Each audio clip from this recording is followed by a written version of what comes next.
Very good evening everyone. कैसे हैं आप सभी लोग? Today we starting the are remaining trade union का पार्ट बताएंगे, उसके बाद नया टॉपिक ग्रीवेंस रिट्रेसल मैकेनिज्म की आज हम लोग बात करेंगे। जल्दी से सभी लोग ऑनलाइन आ जाइए।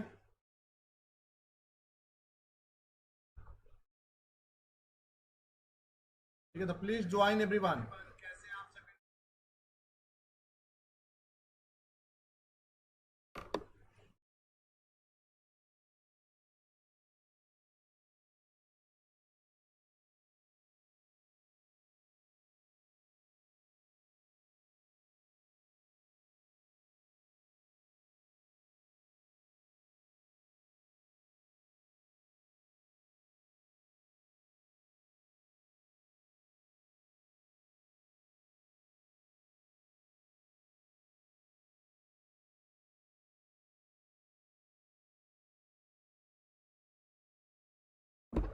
ट्रेड यूनियन का बचा हुआ पार्ट कंप्लीट करेंगे, उसके बाद हम लोग आज next lecture grievance redressal mechanism की बात करेंगे। तो कल जो हमने रह गया था बताने को, वहां से स्टार्ट करेंगे। ये हॉक्सी थ्योरी ऑफ बिजनेस यूनियन, यही कल बता रहे थे हम, उसके बाद कल का आगे का बताएंगे। ठीक है, तो वेरी गुड इवनिंग एवरीवन।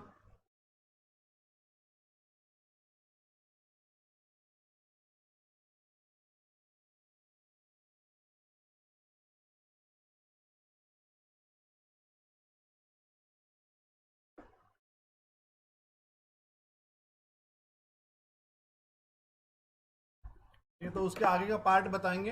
तो पहले कल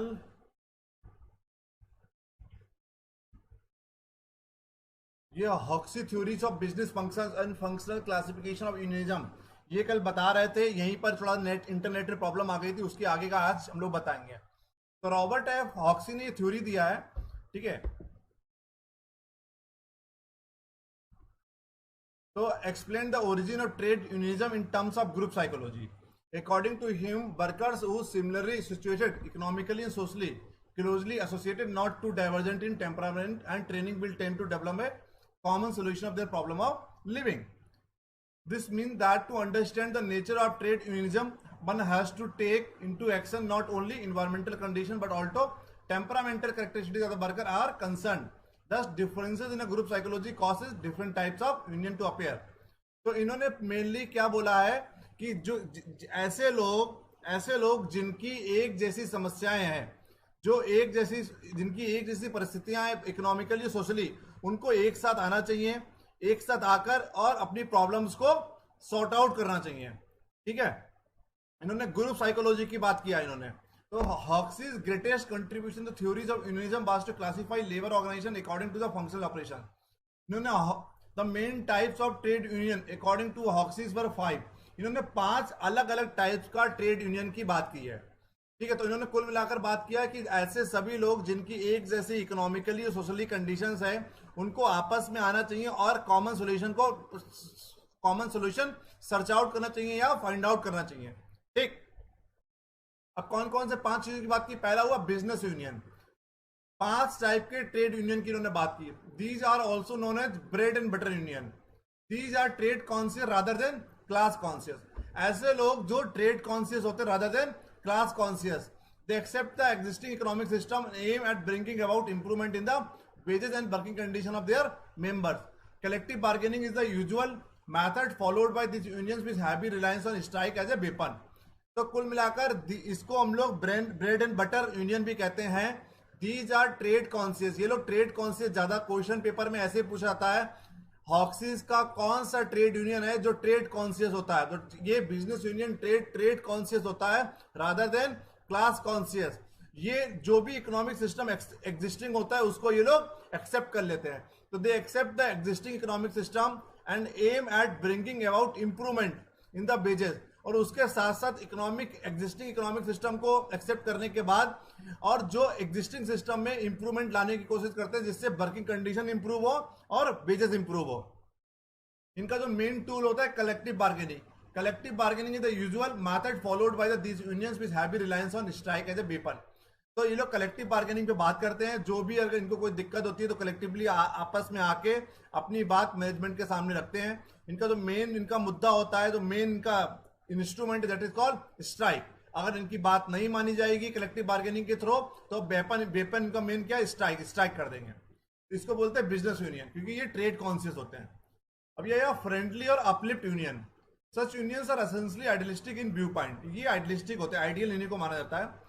दे मे बी ट्रेड, क्लास और society conscious. They may be class, trade और society conscious. These aspires to elevate the moral, intellectual and social life to the workers.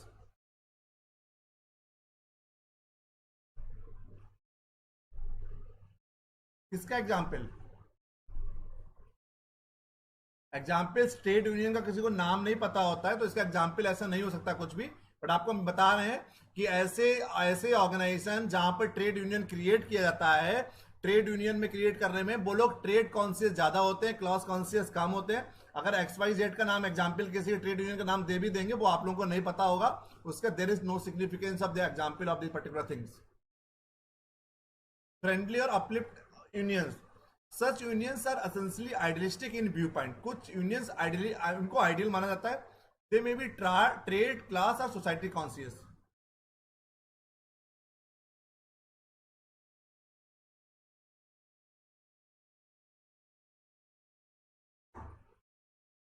They may be trade, class or society conscious. These aspires to elevate the moral, intellectual and social life of the workers. ठीक है, तो कहीं ना कहीं to realize this aim, these unions advocate use of political methods such as setting up of the cooperative enterprises, profit sharing, mutual insurance, etc. They are lay avoiding and employ the method of collective bargaining for securing benefit of the workers. तो ये लोग this aspires to elevate the moral, intellectual, social life की लोग बात करते हैं कि workers का ट्रेड, क्लास और सोसाइटी काउंसिल्स की बात कर रहे हैं, बट कहीं ना कहीं they are more concern about the moral improve हो, वर्कर्स का इंटेलेक्चुअल स्किल्स इंप्रूव हो और सोशल लाइफ उनकी इंप्रूव हो। To realise this aim, this unions advocate use of political method. ये लोग पॉलिटिकल मैथड्स का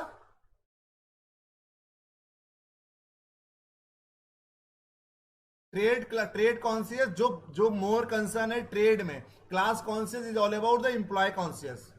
जो लोग एम्प्लॉय कॉन्शियस हैं, जहां पर एम्प्लॉय वेलबींग्स की बात की जाती है उसको क्लास कॉन्शियस बोलेंगे।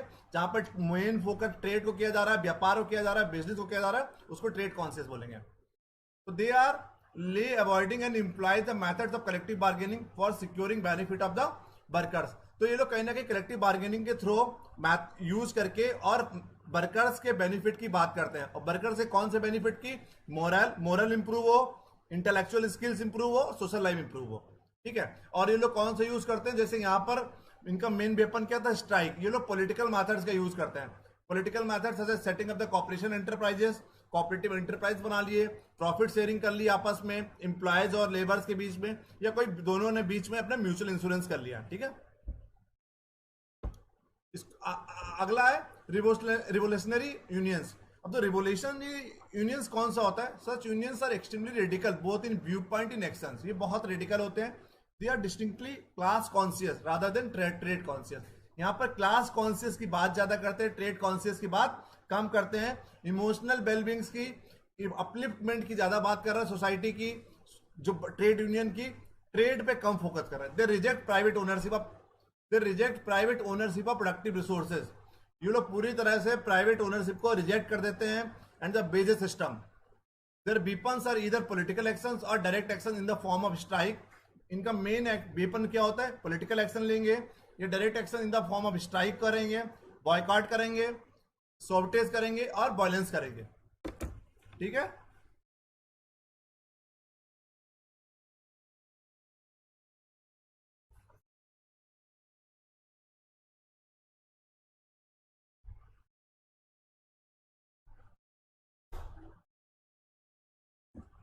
ठीक है। तो इनका मेन वेपन्स ये होता है, स्ट्राइक कर दिया, बॉयकॉट कर दिया, सेवोटेज मतलब नाकाम, कोशिश से नाकाम करने वाले बात, वायलेंस करेंगे। Collective bargaining is also use in for collective bargaining is also used in so far as the main aim is not overlooked. Their aim to overthrow the capitalistic system and install socialistic system. तो कुल मिलाकर ये capitalistic system को overthrow मतलब फेंकना चाहते हैं। Capitalist system को मतलब नहीं है इनका, ठीक है, इनका सोशलिस्टिक सिस्टम पे ज्यादा फोकस कर रहे हैं। ठीक है, प्रेडेटरी यूनियंस की अगर बात करेंगे, unions of this kind don't subscribe to any ideology. ये ऐसे यूनियंस किसी भी आइडियोलॉजी को सब्सक्राइब नहीं करते. Such unions are characterised by their ruthless pursuit of immediate ends. Their methods include collective bargaining, secret bribery and violence. तो predatory unions होती है क्या, कलेक्टिव बार्गेनिंग से अपनी प्रॉब्लम को सॉल्व कर लेंगे, सेक्रेट ब्राइवरी करेंगे, ब्राइवरी घूस दे दिया, या वायलेंस करेंगे. ठीक है. फिर वो dependent unions. Dependent union is a parasitic in nature, relying upon the support of employers or other labor group. Unions of these appear in two forms. A dependent union is a parasitic in nature, relying upon the support of the employers और other labour groups. ऐसे लोग क्या करते हैं, employers को support करते हैं, labour group को सपोर्ट करते हैं. इसमें दो टाइप की फॉर्म होती है, कंपनी यूनियन होता है, एक यूनियन लेवल यूनियन होता है. कंपनी लेवल यूनियन क्या होता है, this type of union totally dependent on the employers for it support and doesn't really represent the interest of the workers in so far it is not opposed to the interest of the management. ये लोग जो company union होता है, ये लोग कहीं ना कहीं एम्प्लॉयर से सपोर्ट, एम्प्लॉयर मतलब कंपनी, टोटली कंपनी पर डिपेंड होते हैं. ठीक है. Company employer for support and doesn't really represent the interest of the workers. Workers से इंटरेस्ट से मतलब इनका कम होता है, उससे मतलब नहीं है इनका. It is not oppose to the interest of the management. Management के इंटरेस्ट को अपोज नहीं करेंगे, वर्कर्स के इंटरेस्ट को अपोज कर सकते हैं.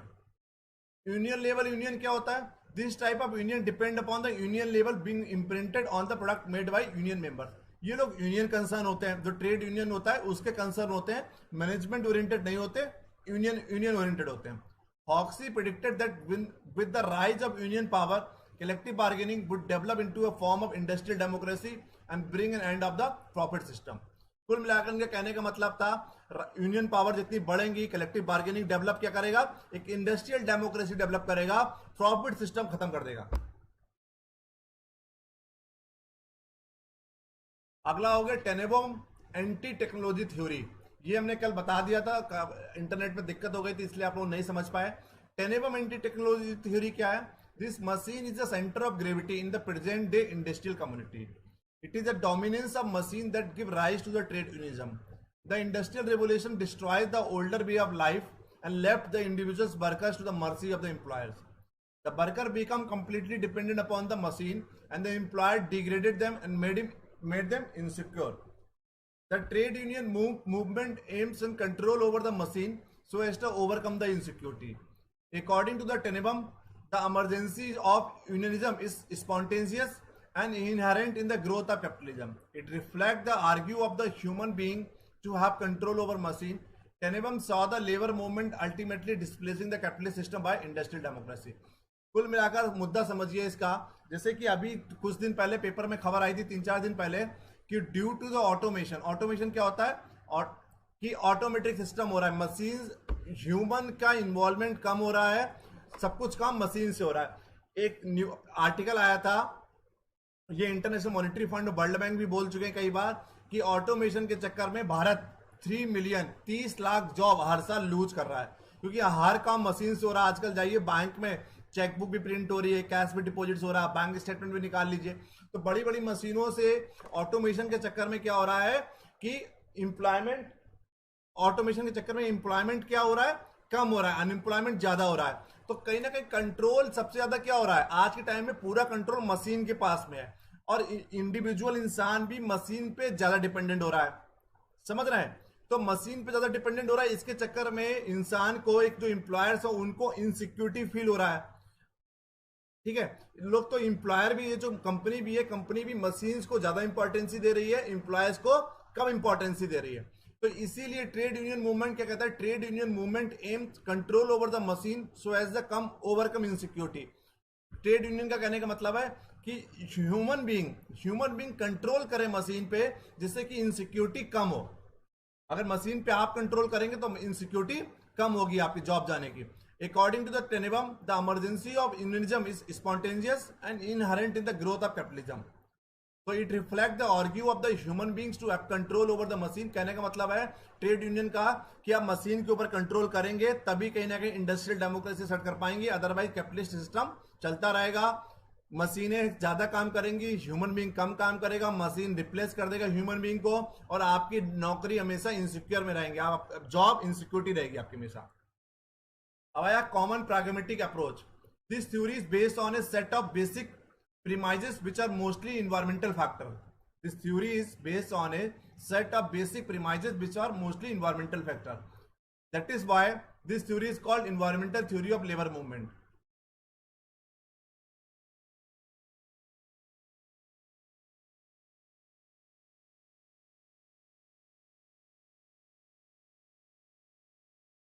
एक minute रुकिएगा.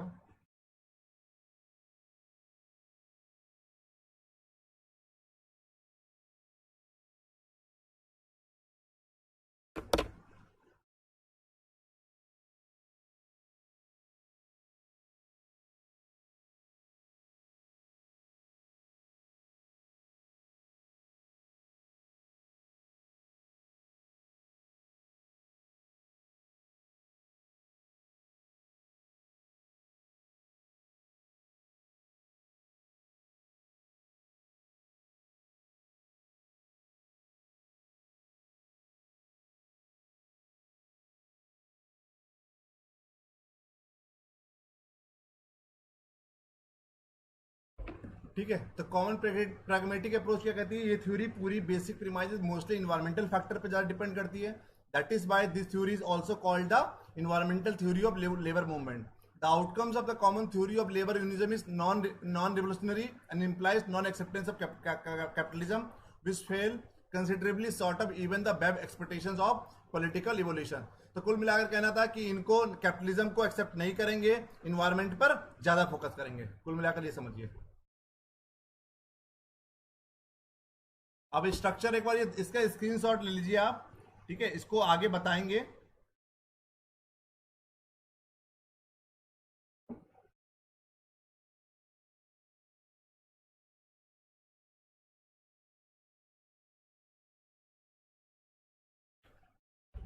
On the basis of purpose, reform union, revolutionary union.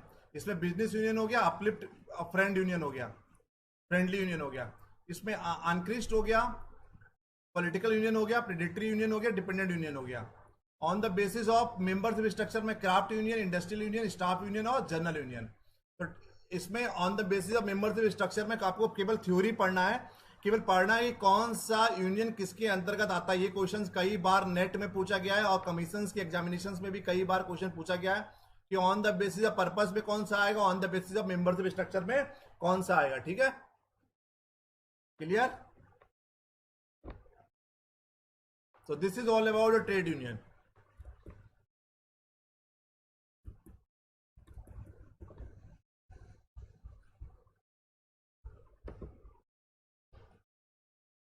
अगला आया ग्रीवेंसेस रेड्रेसल मैकेनिज्म.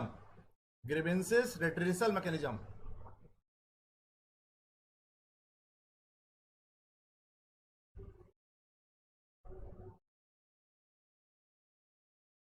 किसी को कोई डाउट हो तो बताइए.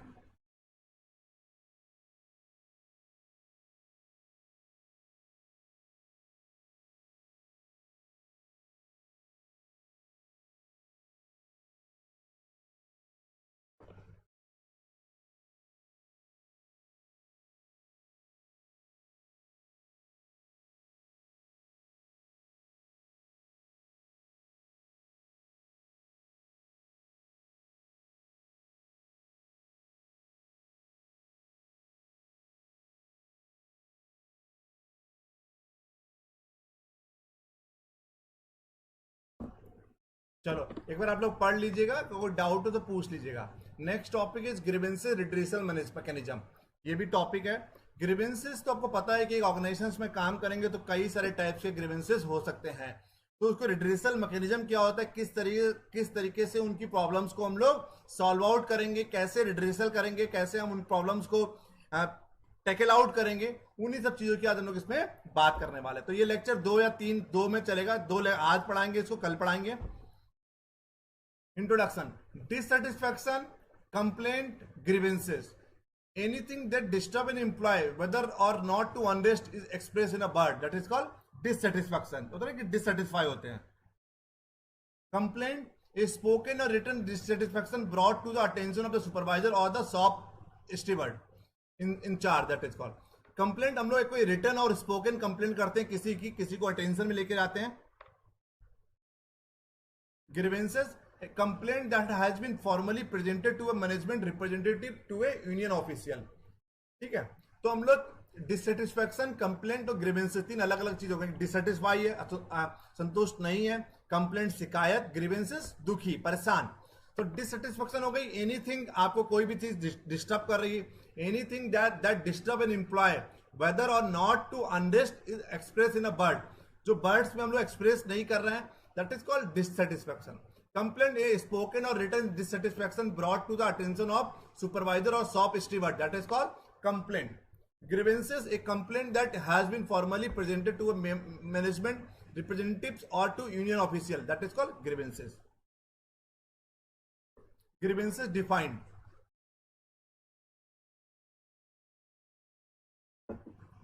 as per the International Labour Organization ने क्या बोला है, grievances is a complaint of one or more workers with respect to the wages and allowances, condition of work, interpretation of the services, condition covering such areas of overtime, leave, transfer, promotion, seniority, job assignment and termination of services। तो grievances एक complaint, कोई शिकायत कर रहा है one और मोर workers with respect to, एक या एक से ज्यादा वर्कर्स किसी भी चीज की कंप्लेंट कर रहे हैं with respect to wages and allowances, जो मजदूरी मिल रही है, अलाउंसेस मिल रहा है, उसके लिए कंप्लेंट किया। कंडीशन ऑफ द वर्क, जो काम कर रहे हैं उसकी कंडीशन ठीक नहीं है। इंटरप्रिटेशन ऑफ द सर्विसेज की बात करें, condition covering such areas of over time नहीं मिल पा रहा है, आपको छुट्टी नहीं मिल रही, ट्रांसफर नहीं हो रहा, प्रमोशन नहीं हो रहा, seniority, job assignment, termination of the services. तो कई सारे टाइप के आपको ग्रीवेंसेस का सामना करना पड़ सकता है। तो ग्रीवेंसेस क्या होता है, grievances as a complaint of, जो शिकायत करते हैं हम लोग एक या एक से ज्यादा वर्कर सब किसी पर्टिकुलर चीज की शिकायत करता है ऑफ दीज मेनी थिंग, जो हमने आपको बता रहा है, दैट इज कॉल्ड ग्रीवेंसेस। अब आया definition of grievances. Grievances is a formal dispute between an employ and management on the condition of the employment. ये किसके बीच में होता है, grievances a formal dispute between employees and management on the condition of the employment, that is called grievances. Grievances are complaints that have been formally registered in accordance with the grievances procedure। जो grievances procedure है उसके accordingly किसी ने आपकी complaint की है। Grievances is any dissatisfaction or feeling of injustice in connection with the one employment situation that is brought to the attention of the management। किसी भी चीज से आपको injustice मिला है, आप dissatisfied हैं, ठीक है, ऐसी ठीक है, तो one employment situation that is brought to the attention of the management, जो हमने मैनेजमेंट को बताया। तो there can be numerous number of the definitions of the grievances. तो कई सारे टाइप की अलग अलग ग्रीवेंसेस की डेफिनेशंस हो सकती हैं, अलग अलग परिस्थितियों में, अलग अलग दशाओं में, अलग अलग सर्कमस्टेंसेस में। It can be the numerous number of definitions of the grievances. अब आया फीचर्स ऑफ ग्रीवेंसेस। डिसकंटेंट और dissatisfaction, yes, dissatisfaction must arise out of employment not due to the personal reason. हाँ, पर्सनल रीजंस की वजह से dissatisfy है, उसको grievances नहीं कहेंगे कि आपको कोई पर्सनल प्रॉब्लम है या कोई फैमिली की प्रॉब्लम है, that might not lead to create the grievances. तो dissatisfaction must arise out employment, जो काम कर रहे हो उस काम की वजह से कोई डिससेटिस्फैक्शन मिल रहा है, वो उसको बोलेंगे ग्रीवेंसेस।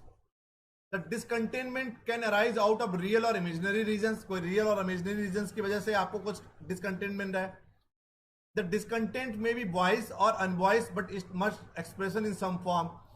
बोल कर करिए, बिना बोल के करिए, बट किसी ना किसी फॉर्म में आप अपना डिसकंटेनमेंट आपको करना होगा, आपको बताना तो पड़ेगा ना भाई। आपको कोई अगर प्रॉब्लम है तो आप वॉइस हो या अनवॉइस हो, बट किसी भी तरीके से आपको अपना डिससेटिस्फैक्शन, आपको ग्रीवेंसेस आपको अपना बताना पड़ेगा।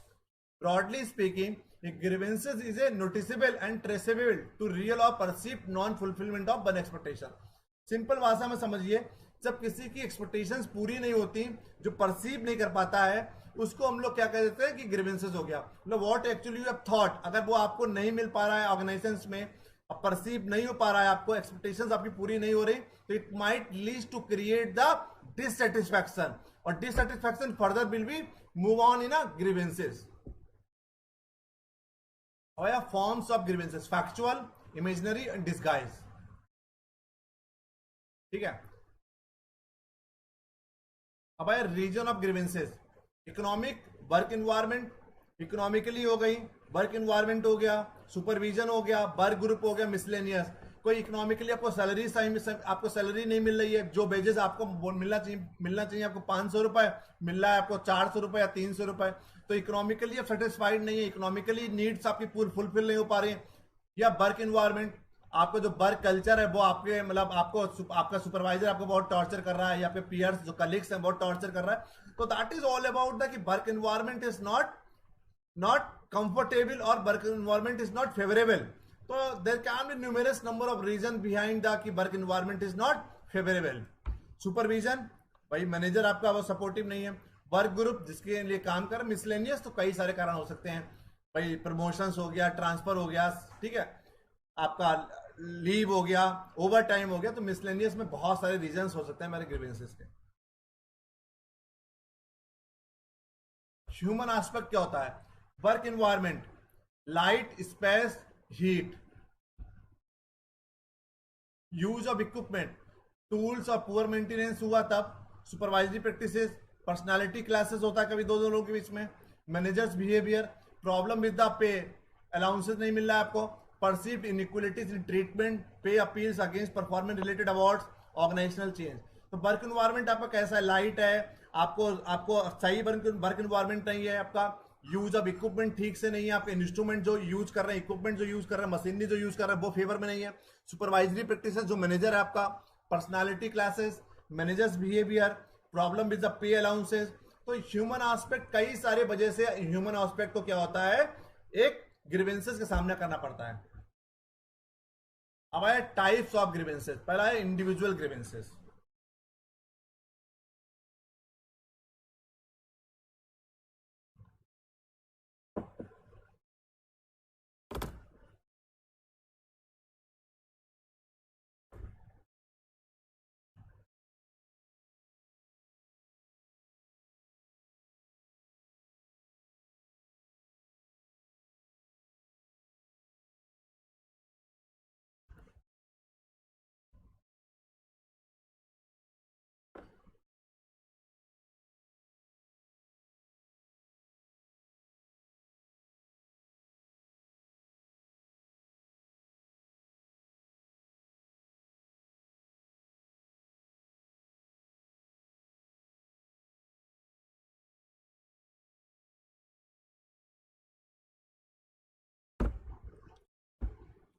देखो, फॉर्म्स ऑफ ग्रीवेंसेस में आप कौन पूछ रहा है ये?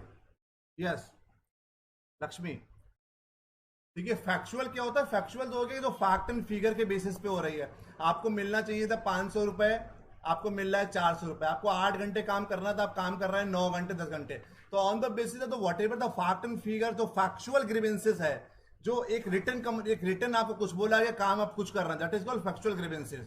इमेजिनरी, आपने कुछ सोच के रखा था, आपने सोचा था कि हम ऐसी जगह पे काम करेंगे तो you will get this type of satisfaction. तो इमेजिनरी एक काल्पनिक ग्रीवेंसेस हो गया आपका, ठीक है, कि आपको जो जैसा सोचा था वैसा आपको नहीं हो पा रहा है। तो एक इमेजिन, आपने before joining any organisation what actually you have thought, जो आपने सोच के रखा था बट वो आपका पूरा नहीं हो पा रहा। डिसगाइज होता है कि डिससेटिस्फाई विदाउट, आपको रीजन नहीं पता है।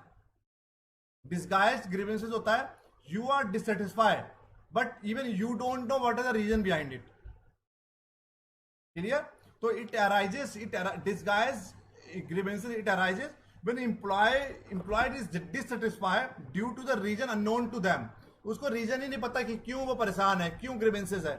These grievances arise when the psychological needs of employment have not been met। ये तभी होता है जब आपकी साइकोलॉजिकल नीड्स आपकी पूरी नहीं होती। समझ गए लक्ष्मी? फैक्चुअल मतलब whatever the written documents has given to you, और वो फुलफिल नहीं हो रहा है। इमेजिनरी, जो काल्पनिक जो आपने सोच के रखा था।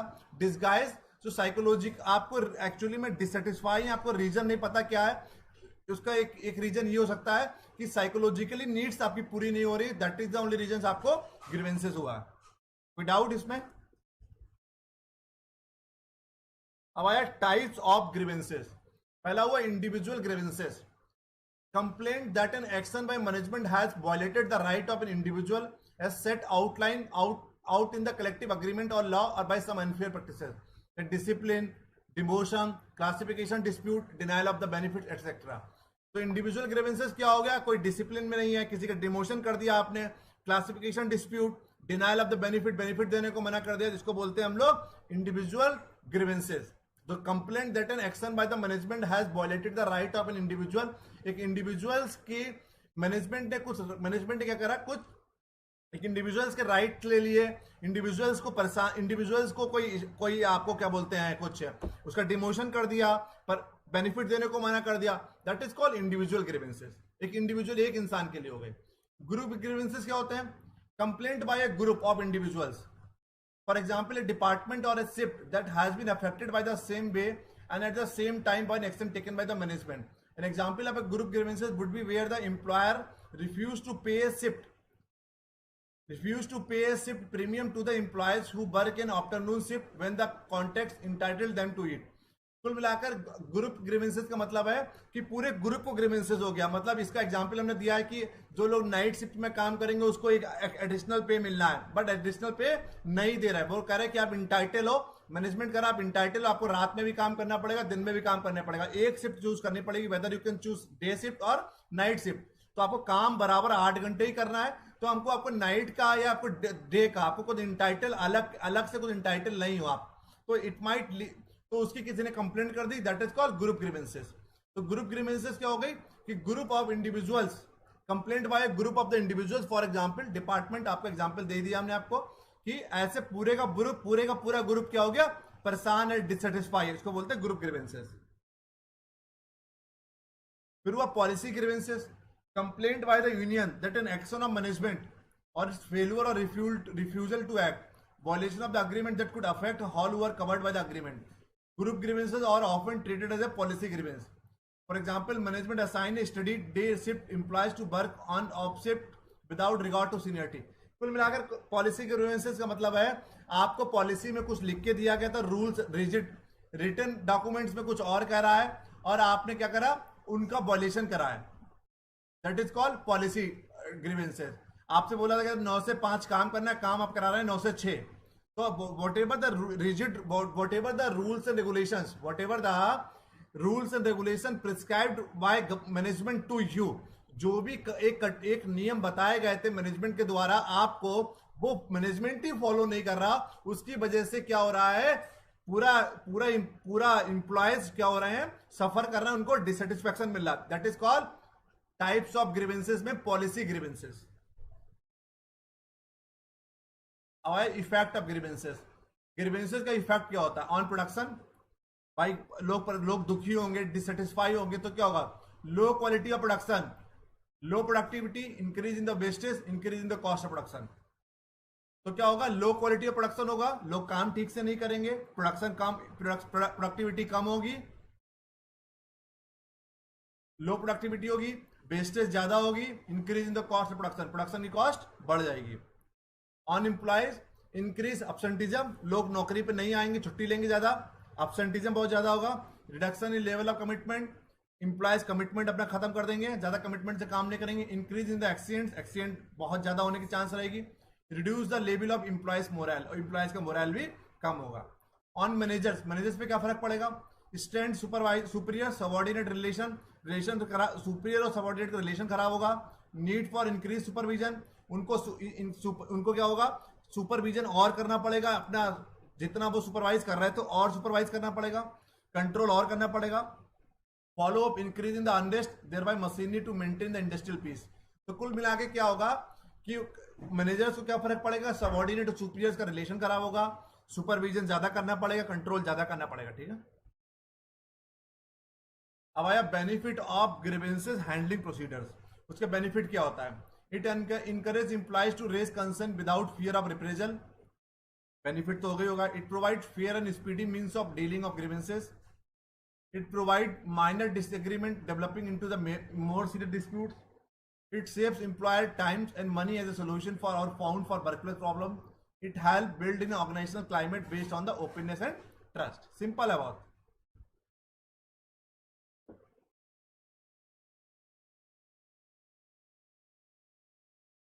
अब आया objective of grievances handling, to enable employees to air और हिज ग्रीवेंसेस, अपने जो भी ग्रीवेंसेस है उसको बताइए। To clarify the nature of grievances, अपने ग्रीवेंसेस का रीजन क्या है, क्या उसका नेचर क्या, वो बताइए। To investigate the reason of dissatisfaction, investigate करिए ग्रीवेंसेस हैंडलिंग का काम होता है, डिससेटिस्फैक्शन का रीजन क्या है, किन किन कारणों की वजह से डिससेटिस्फैक्शन हो रहा है। To obtain where possible speedy resolution to the problem, जहां पर पॉसिबल है वहां पर स्पीडी रेजोल्यूशन प्रोवाइड करिए। To take appropriate action, ensure that the promise are kept, appropriate actions लीजिए और इंश्योर करिए जो भी प्रॉमिस किए गए वो प्रॉमिस रखे जाएंगे। To inform the employees his or her right to voice the grievances and take into the next stage of the procedure. Simple है बहुत।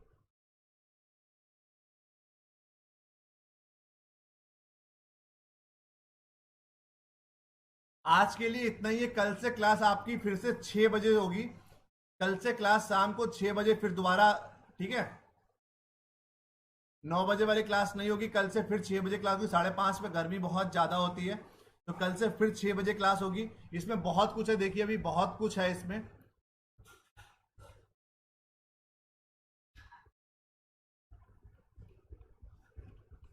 बहुत कुछ है अभी इसमें, तो कल बचा हुआ कल पढ़ाया जाएगा। तो ऑलमोस्ट एचआर के टॉपिक कंप्लीट, आज कल के बाद एचआर के सभी टॉपिक कंप्लीट हो जाएंगे। कल के बाद एचआर के ऑलमोस्ट सभी टॉपिक कंप्लीट हो जाएंगे। और आपका मंडे को नोट्स सभी दे दिए गए हैं। मंडे को एचआर का टेस्ट होगा, आपका पूरा पेपर होगा मंडे को। एचआर का ऑब्जेक्टिव टाइप क्वेश्चन पूछे जाएंगे। आपको 1 घंटे का टाइम दिया जाएगा, 1 घंटे में आपको पूरा क्वेश्चंस करना है। उसके बाद वही क्वेश्चंस हम आपको यूट्यूब पे डिस्कस करेंगे, ठीक है। कोई डाउट? मंडे ठीक है या डेट आगे बढ़ा दें?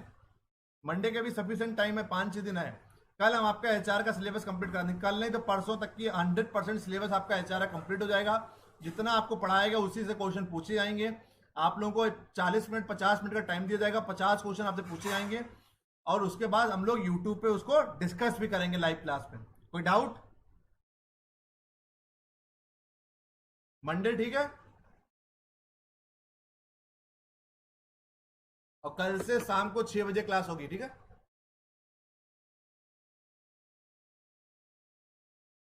बता तो दिया मंडे को टेस्ट होगा। कोई डाउट हो तो बताइए।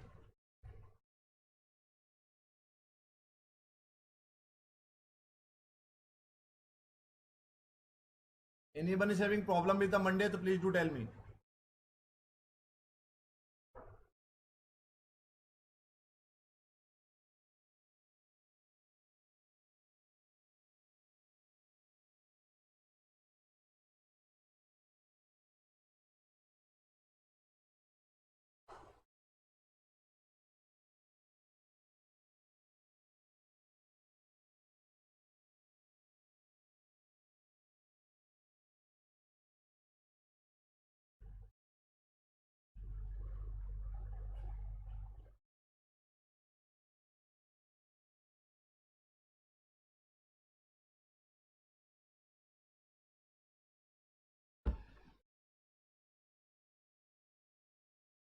चलो once again, thank you so much for joining. Take care. Goodbye.